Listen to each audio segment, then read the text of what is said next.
السلام علیکم ورحمۃ اللہ وبرکاتہ۔ کیسے ہو آپ حضرات؟ امید ہے کہ خیریت سے ہوں گے۔ آج میں آپ کے سامنے روزہ افطار کرنے کی 2 مسنون دعائیں بتانے جا رہا ہوں۔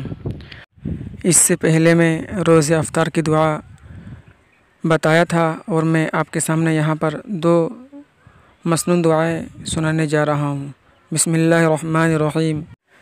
ذهب الظماء وابتلت العروق وثبت الأجر إن شاء الله۔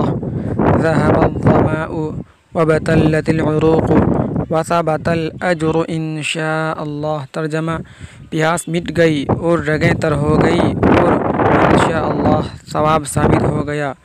اور اس کے علاوہ روزہ افطار کرنے کی دعا جو کافی ہے، جو عام ہے، جو مشہور ہے، وہ دعا یہ ہے: اللہم انی لک صمت و بک آمنت۔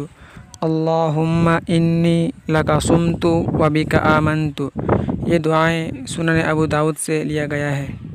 اللہ تعالیٰ سے دعا کرے کہ ہم سب کو پورے روزے رکھنے کی توفیق عطا فرمائے۔ آمین۔